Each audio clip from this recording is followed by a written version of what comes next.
Cyber crime को रोकने के लिए पुलिस में टेक्नोलॉजी की कमी, डीजीपी यूआर साहू।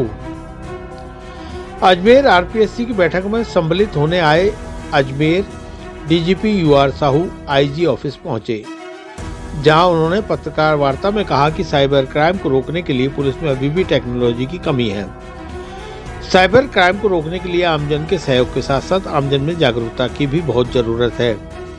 सरकार और पुलिस प्रशासन अपने स्तर पर साइबर क्राइम को रोकने की कोशिश कर रहा है, लेकिन यह नाकाफी है। साइबर क्राइम को रोकने के लिए आमजन और पुलिस के बीच सामंजस्य की आवश्यकता है। अगर यह सामंजस्य स्थापित हो गया तो स्वतः ही साइबर क्राइम समाप्त हो जाएगा। हुई नहीं, अभी होगी। सर, इस तरह से जो भी माहौल चल रहा है, साइबर क्राइम, बाकी क्राइम एक तरफ हो गया और साइबर क्राइम की तरह से बढ़ रहा है, क्या पुलिस उसके लिए कितना तैयार होता है? नहीं, पुलिस तो है, कमी है पुलिस में। टेक्नोलॉजी जिस हिसाब से डेली एडवांस कर रही है, उनके साथ कदम मिलाने के लिए ट्रेनिंग, रिसोर्सेस, इक्विपमेंट्स, बाकी चीजें, उस पर जरूर कमी है। लेकिन क्राइम का जो पैटर्न है और क्राइम का जो सिस्टम है, उसमें जनता को खुद को जागरूक होने की बहुत ज्यादा आवश्यकता है, जो हो नहीं रहा है। बहुत सारे प्रकार के अवेयरनेस कैंपेन इवन मीडिया ने अलग अलग स्तर पे अपने किताब चलाई है। यहाँ तक माननीय प्रधानमंत्री जी ने भी मन की बात में इस चीज की जिक्र कर ली थी, डिजिटल अरेस्ट ऐसा कोई चीज नहीं है इस देश में, उसके बावजूद भी हो रही है। जनता को जागरूक होने की बहुत जरूरत है, बहुत आवश्यकता है। और सामाजिक स्तर पे भी सरकार तो अपनी प्रयास कर रही है। सामाजिक स्तर पे भी जो जहां जैसे जिनको भी जागरूक कर सकते हैं, सबको मिलकर जागरूक करना चाहिए। एक बार जनता जागरूक हो जाएगी, फिर साइबर क्राइम का कोई हिस्सा ही नहीं बचेगा। सर, इसमें सर पुलिस की क्या भागीदारी रहेगी और क्या आगे किसमें? साइबर क्राइम में ही सर, तो अभी तो गवर्नमेंट ने तो बहुत सारे इसके रोकथाम के लिए प्रयास कर रखा है। रिपोर्टिंग का 1930 की व्यवस्था कर रखी है। पुलिस डिपार्टमेंट को और बाकी को ट्रेनिंग देने के लिए, अवेयर करने के लिए, इन्वेस्टिगेशन में मदद करने के लिए बहुत सारे प्रकार की व्यवस्थाएं गवर्नमेंट ऑफ इंडिया ने कर रखी है। तो सरकार और डिपार्टमेंट अपने स्तर पे जितने कर सकते हैं आज की तारीख में कर रहे हैं। हालांकि मैं मानता हूं वो नाकाफी है कि अभी भी क्राइम जो है, साइबर क्राइम में लोगों को ठगा जा रहा है और लोगों के नुकसान हो रहा है, दैट इज ट्रू। बट एक बार ये अगर जनता जागरूक हो जाए तो नुकसान की जो संभावना है वो काफी कम हो जाती है। और गवर्नमेंट ऑफ इंडिया की जो व्यवस्था इन्होंने बना रखी है, उसमें अगर टाइम से रिपोर्टिंग भी हो जाती है, तब भी उसमें ये व्यवस्था बन जाती है कि अगर किसी के पैसा चला भी गया है, उसकी ज्यादातर राशि रुक भी जाती है और बाद में इन्वेस्टिगेशन और प्रक्रिया को फॉलो करने के बाद वो लोगों को मिल भी रही है। सर, आम जनता से कनेक्टिविटी पुलिस की जितनी होनी चाहिए उतनी नहीं हो सकती। कई बार ऐसा देखा जाता है कि पुलिस थाने पे, मतलब थाने पर जाने पर लोग करते हैं।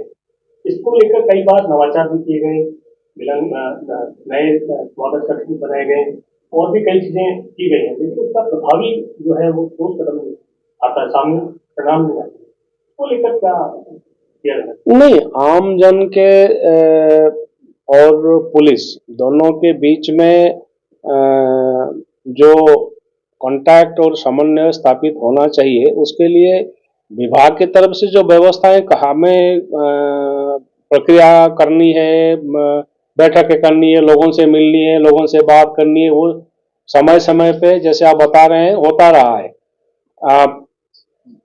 लेकिन जिस हिसाब से इन्वॉल्वमेंट होना चाहिए पब्लिक का, वो अभी तक उसमें बहुत ज्यादा इम्प्रूवमेंट की आवश्यकता है। और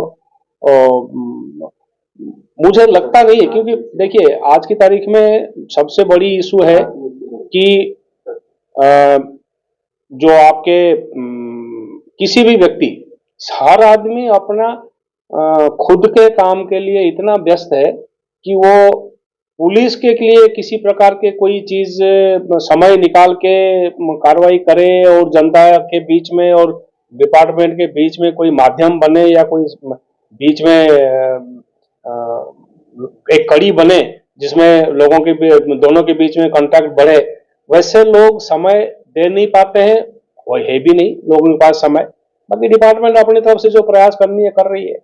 प्रभावशाली लोग हैं वो तो सीधा कर सकते हैं, आम जनता का नहीं होता है, किसी न किसी से दबाव बनवा के ही कोई नहीं, ऐसा पुलिस से आपका ये शब्द है ना, पुलिस से कनेक्ट हो जाते हैं।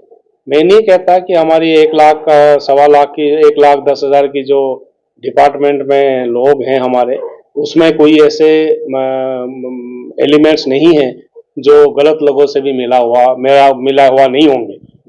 लेकिन इसका मतलब ये नहीं कि पूरे के पूरे बेड़े में जितने भी लोग सम्मिलित हैं, मेरे साथ आज पुलिसमैन कौन सा किसी आम बदमाश की जो आप बात कर रहे हैं उसका मेरे साथ कौन सा कॉन्टैक्ट है? इतने 35 साल में किसी एक का भी नहीं। तो ऐसा स्वीपिंग स्टेटमेंट देना कि पुलिस के साथ बदमाशों की संपर्क हो जाता है आसानी से, कुछ लोगों के साथ हो सकता है, मना नहीं है। सबके साथ इसी सिस्टम व्यवस्था नहीं है। और जनता, जैसे जनता की बात आप कर रहे हैं, पब्लिक में मैं मानता हूँ अफसर जो हमारे अधिकारी हैं, जैसे ऑफिस में मैं अगर बैठता हूँ आफ्टरनून में मैंने समय तय कर रखा है, जो आते हैं मेरे से मिलते हैं, अनलेस मैं कहीं बाहर हूँ किसी जगह हूँ। यही व्यवस्था मेरे हिसाब से विभाग के बहुत सारे लोगों ने कर रखा होगा अपने हिसाब से आम जनता से मिलने का, करने का। लेकिन जिस स्तर की मिलाप विभाग और जनता में होनी चाहिए, मैं मानता हूँ उसमें कमी है और गलत एलिमेंट्स सभी जगह है।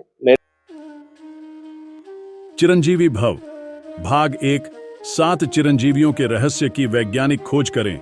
नरेश राघानी मधुकर की चिरंजीवी भव विज्ञान कथा और पौराणिक कथाओं का एक असाधारण मिश्रण है जो आपको प्राचीन हिंदू पुराणों के माध्यम से एक रोमांचकारी यात्रा पर ले चलेगी। हिंदी और अंग्रेजी में उपलब्ध है। अपनी कॉपी आज ही बुक करें।